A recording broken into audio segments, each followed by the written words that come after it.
Welcome back to our channel.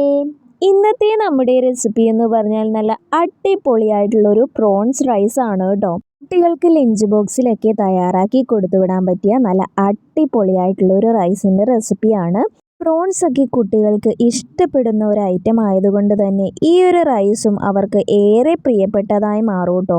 നമുക്ക് റെസിപ്പിയിലോട്ട് പോയാലോ? അതിനായിട്ട് ഞാനിവിടെ പ്രോൺസ് നന്നായിട്ട് ക്ലീൻ ചെയ്ത് എടുത്ത് വെച്ചിട്ടുണ്ട്. ഇനി ഇതിൻ്റെ മാരിനേഷന് വേണ്ടിയിട്ടുള്ള പൊടികളാണ് കേട്ടോ ആഡ് ചെയ്യുന്നത്. അതിനായിട്ട് 1/4 ടീസ്പൂണോളം മഞ്ഞൾപ്പൊടി ചേർത്ത് കൊടുക്കുന്നുണ്ട്. 1/2 ടീസ്പൂണോളം എരിവുള്ള മുളക് പൊടിയും 1/2 ടീസ്പൂണോളം കാശ്മീരി മുളക് പൊടിയും ആവശ്യത്തിനുള്ള ഉപ്പും 1/2 ടീസ്പൂണോളം കുരുമുളക് പൊടിയും പിന്നെ കുറച്ച് വെളിച്ചെണ്ണ ആഡ് ചെയ്യുന്നുണ്ട്.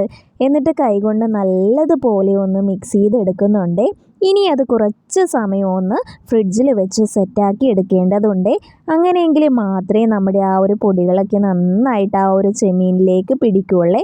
ഞാനിവിടെ ഓവർനൈറ്റ് ഫ്രിഡ്ജിൽ വെച്ച് സെറ്റാക്കി എടുക്കുന്നുണ്ട് കേട്ടോ. ഇനി നമുക്ക് ആ ഒരു പ്രോൺസ് ഒന്ന് ഫ്രൈ ചെയ്തെടുക്കുകയാണ് വേണ്ടത്. ഞാൻ അതിനായിട്ടൊരു പാൻ വെച്ച് കൊടുക്കുന്നുണ്ട്. ഇതിൽ തന്നെയാണ് കേട്ടോ നമ്മൾ ഫുള്ള് റൈസ് പ്രിപ്പയർ ചെയ്തെടുക്കുന്നത്. അപ്പോൾ നമ്മൾ ആദ്യം തന്നെ വെളിച്ചെണ്ണയിൽ ഒന്ന് പൊരിച്ചെടുക്കുകയാണ് ചെയ്യുന്നത്. അതിനായിട്ട് ആവശ്യത്തിനുള്ള വെളിച്ചെണ്ണ ഒഴിച്ചു കൊടുക്കുന്നുണ്ട്. മാരിനേറ്റ് ചെയ്ത് ഫ്രിഡ്ജിൽ വെച്ചിരിക്കുന്ന ആ ഒരു പ്രോൺസ് അതിലേക്ക് ആഡ് ചെയ്തിട്ട് നല്ലപോലെ ഒന്ന് ഫ്രൈ ചെയ്തെടുക്കുകയാണ് കേട്ടോ വേണ്ടത്. അങ്ങനെ കുറച്ച് സമയം ഒന്ന് മീഡിയം ഫ്ലെയിമിൽ ഇട്ട് കൊടുത്ത് ഒന്ന് റോസ്റ്റ് ചെയ്തെടുക്കുന്നുണ്ട്. അതുപോലെ മുട്ടച്ചോറിൻ്റെയും തക്കാളിച്ചോറിൻ്റെയും ഒക്കെ റെസിപ്പി ഞാൻ ഇട്ടിട്ടുണ്ട്. ലഞ്ച് ബോക്സിൽ കുട്ടികൾക്ക് കൊടുക്കാൻ പറ്റിയ നല്ല അടിപൊളി റെസിപ്പീസാണ്. അപ്പോൾ ഞാൻ അതിൻ്റെ ലിങ്കൊക്കെ ഒന്ന് ഡിസ്ക്രിപ്ഷൻ ബോക്സിൽ കൊടുക്കാം. കാണാത്തവരുണ്ടെങ്കിൽ ഒന്ന് കയറി കാണാൻ മറക്കല്ലേ. അപ്പോൾ അതേ നമ്മുടെ പ്രോൺസൊക്കെ നല്ലതുപോലെ ഫ്രൈ ആയി വന്നിട്ടുണ്ട്. ഇനി അത് നമുക്ക് എണ്ണയിൽ നിന്നും കോരി മാറ്റാവുന്നതാണ്. ഇതേ എണ്ണയിൽ തന്നെയാണ് കേട്ടോ നമ്മൾ മസാലയും പ്രിപ്പയർ ചെയ്തെടുക്കുന്നത്. അതിനായിട്ട് അല്പം വെളിച്ചെണ്ണയും കൂടി ഒഴിച്ചു കൊടുക്കുന്നുണ്ട്. ഉപ്പട്ട, ഗ്രാമ്പൂ, ഏലക്ക എന്നിവ ചേർത്ത് കൊടുക്കുന്നുണ്ട്. എന്നിട്ട് നല്ലതുപോലെ ഒന്ന് മിക്സ് ചെയ്തെടുക്കുന്നുണ്ട്. പിന്നീട് നമ്മൾ ചെറുതായി അരിഞ്ഞിരിക്കുന്ന വെളുത്തുള്ളിയും ഇഞ്ചിയും ചേർത്ത് കൊടുക്കുന്നുണ്ട്. നല്ലതുപോലെ ഒന്ന് വഴറ്റിയെടുക്കുന്നുണ്ട് കേട്ടോ. ഇനി അതിലേക്ക് പച്ചമുളകും സവാളയും കൂടിയാണ് ആഡ് ചെയ്തിട്ടുള്ളത്. സവാള ആഡ് ചെയ്തിട്ട് നല്ലപോലെ ഒന്ന് മിക്സ് ചെയ്ത് ആ ഒരു ബ്രൗൺ നിറമാകുന്നത് വരെയും നല്ലപോലെ എണ്ണയിലിട്ട് ഒന്ന് സോട്ട് ചെയ്തെടുക്കണേ. ഈ ഒരു സമയത്ത് തന്നെ നമ്മൾ ആവശ്യത്തിനുള്ള ഉപ്പും മഞ്ഞൾപ്പൊടിയും ചേർത്ത് കൊടുക്കുന്നുണ്ട്.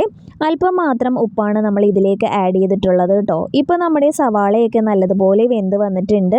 ഈ ഒരു ടൈമിൽ നമ്മൾ ചെറുതായിട്ട് അരിഞ്ഞു വെച്ചിരിക്കുന്ന തക്കാളിയും കൂടി ആഡ് ചെയ്തിട്ട് നല്ലപോലെ ഒന്ന് വഴറ്റിയെടുക്കുന്നുണ്ട്. തക്കാളിയൊക്കെ നല്ലതുപോലെ ഒന്ന് ഉടഞ്ഞു വന്ന ശേഷമാണ് കേട്ടോ നമ്മൾ പൊടികൾ ആഡ് ചെയ്ത് കൊടുക്കുന്നത്. ഇപ്പോൾ ദേ നമ്മുടെ തക്കാളിയൊക്കെ നല്ലപോലെ ഒന്ന് ഉടഞ്ഞ് കിട്ടിയിട്ടുണ്ട്. ഇനി അതിലേക്ക് കുറച്ച് കറിവേപ്പില ആഡ് ചെയ്യുന്നുണ്ട്. മല്ലിയില വേണമെങ്കിലും ആഡ് ചെയ്യാവുന്നതാണ്. എന്നിട്ട് നല്ലപോലെ ഒന്ന് മിക്സ് ചെയ്തെടുക്കുന്നുണ്ട്. ഇനി നമുക്ക് പൊടികൾ ചേർത്ത് കൊടുക്കാവേ. അതിനായിട്ട് 1 ടീസ്പൂണോളം കാശ്മീരി മുളക് പൊടിയും 1/2 ടീസ്പൂണോളം ഗരം മസാലയാണ് കേട്ടോ ആഡ് ചെയ്തിട്ടുള്ളത്. കുട്ടികൾക്ക് കൊടുക്കേണ്ട റൈസ് ആയതുകൊണ്ടാണ് കേട്ടോ ഞാനിവിടെ കാശ്മീരി മുളക് പൊടി ആഡ് ചെയ്യുന്നത്. നമുക്ക് വേണമെങ്കിൽ എരിവുള്ള മുളക് പൊടിയും ആഡ് ചെയ്യാവുന്നതാണ്. എന്നിട്ട് പൊടികളുടെ പച്ചമണം മാറുന്നത് വരെ നല്ലതുപോലെ ഒന്ന് മിക്സ് ചെയ്തെടുക്കാവേ. ഇനി നമുക്ക് ഗ്രേവിക്ക് ആവശ്യത്തിനുള്ള വെള്ളം ആഡ് ചെയ്ത് കൊടുക്കാം. അതിനായിട്ട് നമ്മൾ ചെമ്മീൻ മാരിനേറ്റ് ചെയ്ത് വെച്ചിരിക്കുന്ന ആ ഒരു പാത്രത്തിലേക്ക് അല്പം വെള്ളം ഒഴിച്ച് നമ്മുടെ ഗ്രേവിയിലേക്ക് ഒന്ന് ചേർത്ത് കൊടുക്കുന്നുണ്ട്. നല്ലപോലെ ഒന്ന് മിക്സ് ചെയ്തെടുക്കുന്നുണ്ട്. അല്പം ഗ്രേവിയോട് കൂടിയാണ് കേട്ടോ നമ്മൾ റൈസ് ആഡ് ചെയ്ത് കൊടുക്കുന്നത്. ഇനി നമുക്ക് റൈസ് ആഡ് ചെയ്യാവേ. ഈ ഒരു റൈസ് നമ്മൾ തലേന്ന് തന്നെ വേവിച്ച് ചൂടൊക്കെ മാറിയ ശേഷം ഒരു എയർ ടൈറ്റ് ആയിട്ടുള്ള കണ്ടെയ്നറിൽ ഫ്രിഡ്ജിൽ സൂക്ഷിച്ച് നമുക്ക് ഈ ഒരു ഗ്രേവി രാവിലെ പ്രിപ്പയർ ചെയ്ത് കഴിയുമ്പോഴേക്കും റൈസ് ഒന്ന് അതിലേക്ക് ഇട്ടാൽ മാത്രം മതി കേട്ടോ. അപ്പോൾ പെട്ടെന്നൊക്കെ ലഞ്ച് ബോക്സ് പ്രിപ്പയർ ചെയ്യാനായിട്ട് ഇതാണ് കേട്ടോ എളുപ്പം. അന്ന് തന്നെ നമുക്ക് റൈസും പ്രിപ്പയർ ചെയ്ത് എടുക്കാവുന്നതാണ്.